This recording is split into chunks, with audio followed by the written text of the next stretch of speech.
Selamat menunaikan ibadah puasa 1441 Hijriah. Mohon maaf lahir dan batin. Assalamualaikum warahmatullahi wabarakatuh. Kembali berjumpa dengan kami di channel Abizar Maulana.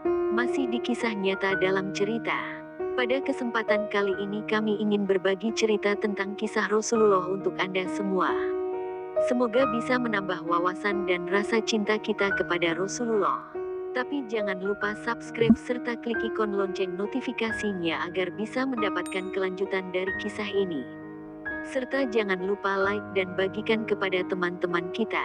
Karena berbagi kebaikan itu indah. Semoga bermanfaat. Terima kasih. Kisah Rasulullah, bagian 4. Perampok kejam dan tidak sopan. Mencuri dan merampok saat itu adalah hal yang biasa. Hanya sebagian kecil saja orang yang tidak pernah melakukannya. Perampok pun bukan cuma mengincar harta dan benda, tetapi juga orang yang dirampok. Perampok biasa menjadikan orang-orang yang telah dirampoknya menjadi tawanan dan budak belian. Saat itu perilaku bangsa Arab amat kejam, sampai melewati batas peri kemanusiaan. Anak-anak perempuannya sendiri mereka bunuh. Ada yang dikubur hidup-hidup ke dalam tanah, ada pula yang ditaruh dalam tong dan diluncurkan dari tempat yang tinggi. Mereka malu jika mempunyai anak perempuan. Mereka juga suka menyiksa binatang. Jika seseorang mati, keluarganya mengikat unta di atas kuburan dan tidak memberikan makan serta minum sampai si unta mati. Mereka beranggapan unta itu kelak akan menjadi tunggangan si mati. Musuh yang tertangkap diperlakukan sangat kejam. Mereka biasa mengikat musuh pada seekor kuda dan membiarkan kuda tersebut berlari sehingga orang yang diikat itu mati terseret-seret. Telinga atau hidung musuh yang kalah dijadikan kalung, serta tengkoraknya dijadikan tempat minum arak.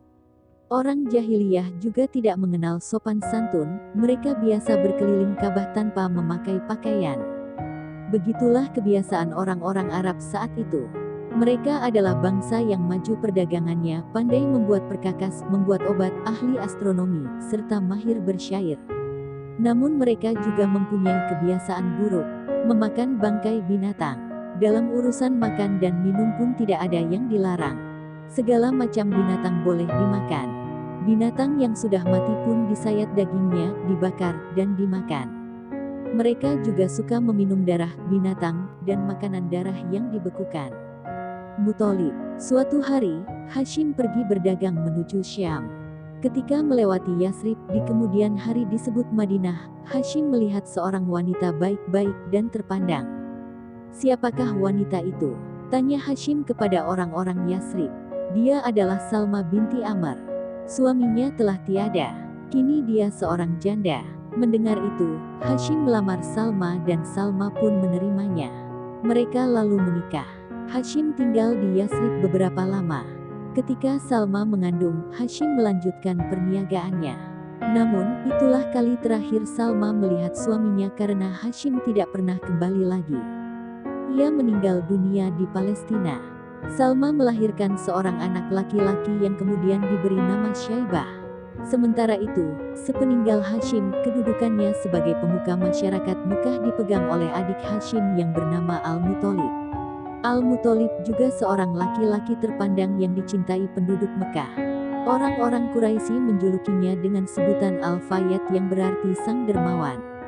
Suatu hari, dia mendengar bahwa Syaibah, keponakannya yang tinggal di Yasrib, sedang tumbuh remaja. Aku harus menemuinya, pikir Al-Muthalib. Dia adalah anak kakakku. Dulu ayahnya adalah pemuka Mekah, maka dia harus pulang untuk melanjutkan kekuasaan ayahnya menggantikan aku. Ketika Al-Muthalib bertemu Syaibah di Yasrib, dia tersentak. Anak ini benar-benar mirip Hashim. Mari nak, ikut paman ke Mekah, peluk Al-Muthalib. Tetapi, jika ibu tidak mengizinkan pergi, aku akan tetap tinggal di sini, jawab Syaibah. Syaibah. Nama Syaibah diberikan karena ada rambut putih uban di kepalanya sejak dia kecil. Selain Syaibah, Hashim telah memiliki 4 putra dan 5 putri yang tinggal di Mekah. Abdul Muthalib. Tidak, aku tidak akan membiarkannya pergi, jawab Salma. Dia buah hatiku satu-satunya. Wajahnya lah yang senantiasa mengingatkan aku akan wajah ayahnya. Aku juga menyayangi Hashim, jawab Al-Muthalib. Bukan cuma aku, tetapi penduduk kota Mekah juga menyayanginya. Mereka pasti akan senang sekali menyambut kedatangan putra Hashim. Begitu melihat wajah anak ini, rasa sayangku timbul kepadanya. Seolah-olah aku melihat Hashim hidup kembali dan berdiri di hadapanku. Izinkan aku membawanya pergi. Sesungguhnya Mekah adalah kerajaan ayahnya dan Mekah adalah tanah suci yang dicintai oleh seluruh bangsa Arab. Tidakkah pantas putramu pergi ke sana dan melanjutkan pemerintahan ayahnya? Salma memandang Syaibah dengan mata berkaca-kaca. Hatinya ingin agar putra satu-satunya itu tetap tinggal di sisinya. Namun, ia tahu masa depan Syaibah bukan di Yasrib melainkan di Mekah. Akhirnya, ia pun mengangguk, baiklah, kuizinkan ia pergi. Dengan amat gembira, Al-Muthalib mengajak keponakannya itu pulang. Syaibah duduk membonceng unta di belakang pamannya. Ketika mereka tiba di Mekah, orang-orang menyangka bahwa anak yang duduk di belakang Al-Muthalib adalah budaknya. Abdul Muthalib, yang artinya budak Muthalib.